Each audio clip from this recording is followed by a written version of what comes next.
Captain Rykos Varn had seen 17 star systems. He had catalogued the mating dances of the Zilthine, documented the slow hive mind of the Mural Collective, and once sat for 11 hours watching a Ketheri elder dissolve a mountain with nothing but focused thought.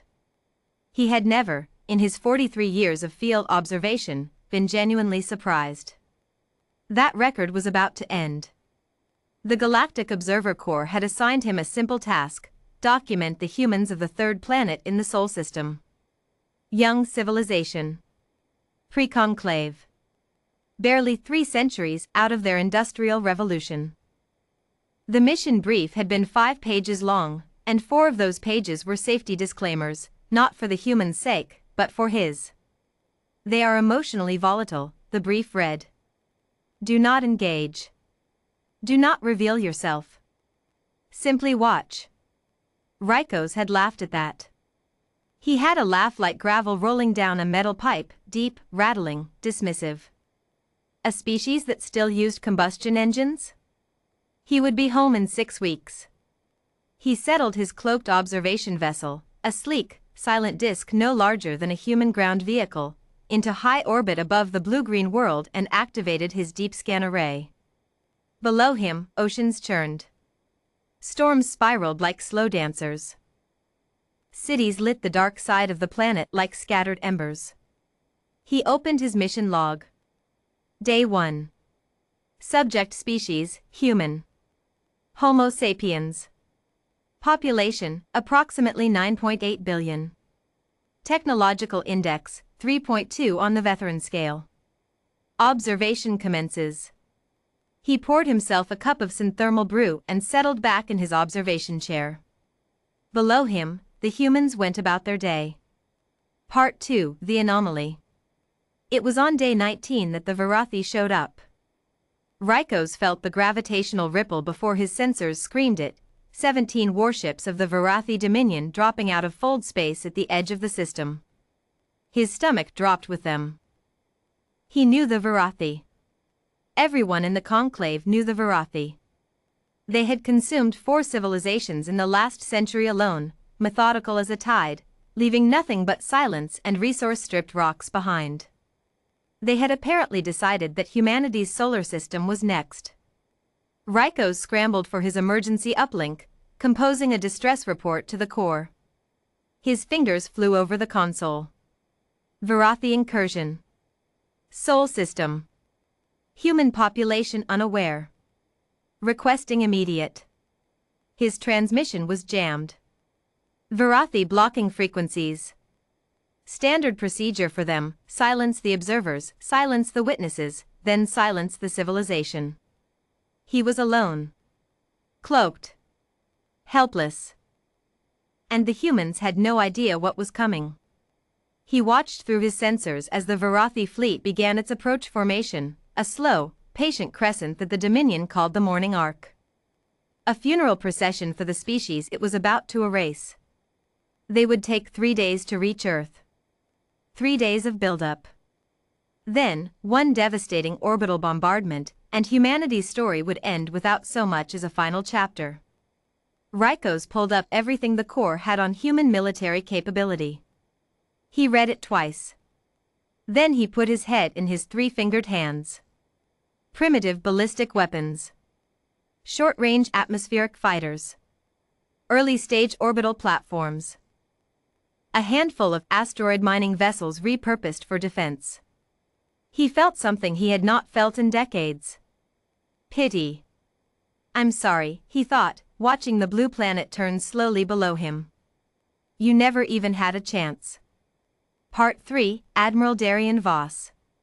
Humanity, it turned out, had been watching the Varathi for 11 hours before Rykos even noticed they had detected them. That was the first surprise. The second surprise was Admiral Darian Voss. Rykos had accessed human communication channels out of morbid professional habit.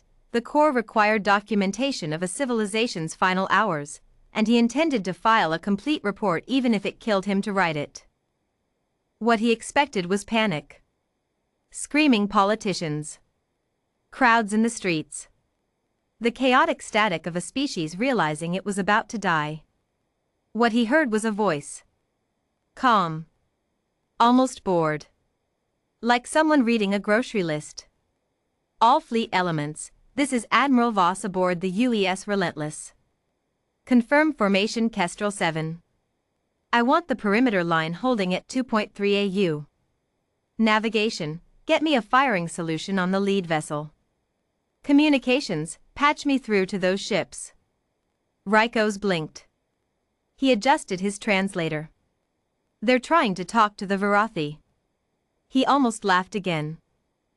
Then he stopped himself, because something in that voice, something iron-hard and absolutely without fear, made the laugh die before it reached his throat. The Varathi didn't respond to Voss's hail. Of course they didn't. They never did. Voss waited exactly 47 seconds. Then. All right. They don't want to talk. Navigation, execute firing solution. Weapons, full spread. Everyone else, you know what to do. Rykos leaned forward in his chair. Part 4, What Humans Do. He had expected a gesture. A symbolic first shot. The kind of hopeless defiance that made for poignant final log entries. What he witnessed instead rewrote everything he thought he understood about the species below him. The human fleet, 63 vessels, most of them cobbled together from mining rigs and retrofitted cargo haulers, didn't charge the Varathi line. They didn't scatter. They executed a maneuver that Rykos had to replay 3 times before his tactical processor accepted that it was intentional and not sensor error.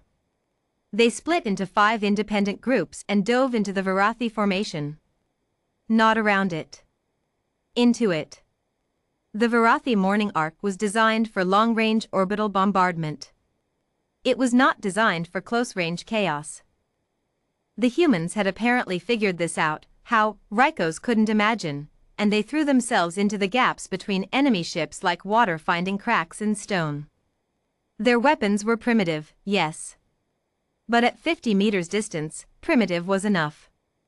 Rykos watched a retrofitted mining vessel, the UNSS Joe Many stenciled on its hull in faded white paint, ram itself directly into the engine section of a Varathi cruiser at a closing speed that made his proximity alerts shriek. The mining vessel's drill array, still spinning, tore through the cruiser's hull like a corkscrew through cork. The cruiser exploded. The mining vessel was gone. But the cruiser was gone too. They're trading, Rykos realized. His voice recorder was running. He didn't remember turning it on. They know they're outgunned and they're making every loss count. Over the command channel, Voss's voice continued. Steady. Constant. Threading through the chaos like a wire through broken glass.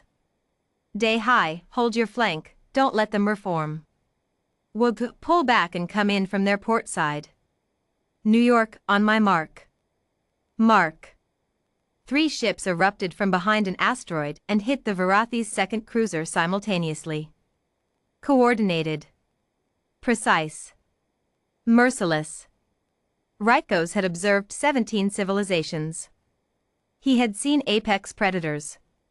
He had seen ancient warriors. He had seen species that had been fighting for longer than humanity had existed. He had never seen anything like this. Part 5, The Catastrophe. 6 hours later, the Varathi fleet was gone. Not destroyed entirely, 7 ships had fled back into fold space. But the morning arc, the instrument of 4 civilizations' extinction, was debris. 17 ships reduced to expanding clouds of superheated gas and twisted alloy, scattered across 2 AU of solar space. The human fleet had lost 31 of 63 vessels. Rykos sat in silence for a long time.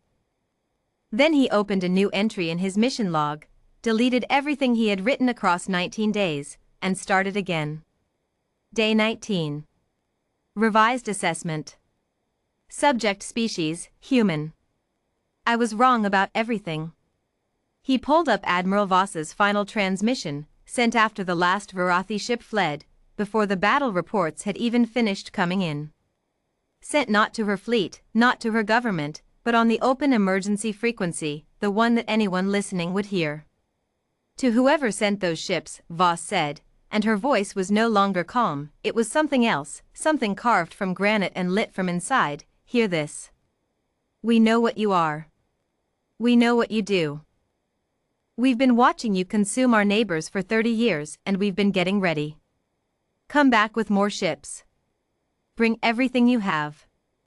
We will be here. Humanity will be here. We do not go quietly.